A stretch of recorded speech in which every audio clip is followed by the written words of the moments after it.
So I'm going to read you this quote from John D. Rockefeller, Do it. the guy who was at one point the world's wealthiest man. He says, I believe that every right implies a responsibility, every opportunity an obligation, every possession a duty. I want to underscore every possession a duty. What does that mean?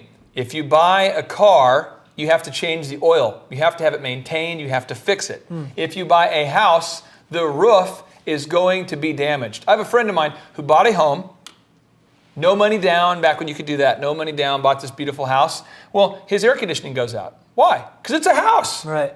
So he's like, I'll just call who? I said, you own it. Well, you can't, his car breaks down, same guy, car breaks down. He comes over, hey, my car broke down, I got my roof going on, I got this roof problem, I got this air conditioning problem, got the car, all these expenses. So you're saying living below your means is having that in mind, this duty that comes with your possessions? Simplicity is the ultimate form of sophistication, according to Steve Jobs. And I would argue that if you had 2 really good pairs of shoes and you lived in a rental house and 2 really nice outfits, and you had very little, you had 1 TV, very little possessions, your expenses will be less because you don't have the cost to maintain that stuff. You get what I'm saying? Yeah. That's why for Thrive, we're so passionate about the military, because we have a free country, but you have to maintain that mess. To be a free country, somebody has to sacrifice year after year after year. Therefore, nothing is free. So he talks about here, again, I'll read it to you one more time. Yeah, he says, he says, I believe that every right implies a responsibility, every opportunity, and obligation. So it's just like, you got to be thinking about that. If you're somebody who's saying, well, I want to live below my means, but you go out and install a pool, well, I can afford it. I'm still living below my means. I can install a pool. No, you're not, because you're adding up to you're adding your expenses. Nobody's taking into account the maintenance. Almost everybody I know does this. It is crazy. So please live below your means. And if you do, according to the millionaire next door, you're one of the few people in the whole country we have here, the United States, assuming you're not watching in Australia, who does so. Very few people live below their means. It doesn't matter how much you make. Right. If you're watching this and you're going, well, if I made $1 million a year, I would definitely start living below my means. No, you wouldn't. Right. If you don't yet.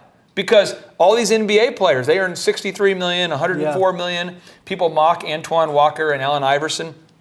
You know what, though? There's doctors I know who make $1 million a year, spend it all too. Yeah. Teachers I know making $40,000 a year, spending it all. Just live below your means. So give us some pros and cons here of this living below your means method. Well, the pro, and I want to quote Dave Ramsey, the great financial coach, financial consultant. Dave Ramsey says, if you live like no one else, later you can live like no one else. Right. Marinate on that for a second. Just, here we go, marinate. Close your eyes while keeping focus on the screen. If you will live like no one else, later you can live like no one else. I feel like you're a good example of that, though. I mean, early on in your career, did you not have to live like no one else? Yeah, and I think that people don't. I drove a 1984 brown van that didn't have a door until 2008. Yeah. So I had a doorless van until 2008. And a lot of people were like, dude, you live in this nice house. Why do you drive that van? Right. And I only replaced the van after my homeowners association made me do it. So I got a Hummer as my backup plan. Right. But the reality is that, like, I'll probably drive the Hummer till the wheels fall off. Right. But I think it's important that everybody watching this, you have to know you have to have sacrifice. Some of the most successful mentors we have here on Thrive do this so well. Lee Cockrell, we've seen him do that. These men live below their means now, and you know that they did that back before they had wealth as well. Well, when Lee took us out for dinner, took us out to one of the fanciest, nicest restaurants that we've been to, really nice. He really treated us like royalty out there in Florida. And we drove there in a minivan that was paid for. Why?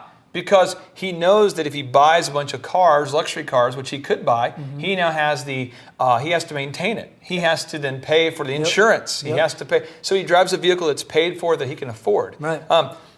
Now, the one drawback here of the con of living below your means is that you can't keep up with the Joneses. You can't live like most people. You just can't. Yeah. So people say, hey, do you want to go out to dinner? Sometimes you'll have to say no. Right. I would say most times. Right. So my wife and I, we do stuff that's interesting, I guess. For us, it's normal. But we turned off the air conditioning in our house so we could buy Yellow Page ads. Right. And we made a decision that we would work together on accounting every night as our time together. Let's just go ahead and clarify where you're living when you turned off the air conditioning and what time of the year it was. It was in Oklahoma. It was in, we got married in May. Yeah. So it was like May, June. It's about 100 degrees, and it was in the Fountain Crest Apartments over there behind the Marriott, where it's very hot. It's 71st and Lewis. But that's what we did. But the thing is that we made a decision that we wanted to buy a Yellow Page ad the size of like an 8.5 by 11 sheet of paper, when all we had was just very, very, very little money. Yeah. And what we did that made that sacrifice, then we made that reward later. So we lived like no one else, so that we could live like no one else later. So we went on our big old extended cruise and lived it up. People were like, how'd you guys afford that? I remember when I moved into my neighborhood, and I was 20. Yeah. I was 21, I guess. I moved into this neighborhood, and every neighbor I have could be my dad. Right. And they're like, would your parents buy the house for you, son? You know, that kind of thing. Yeah.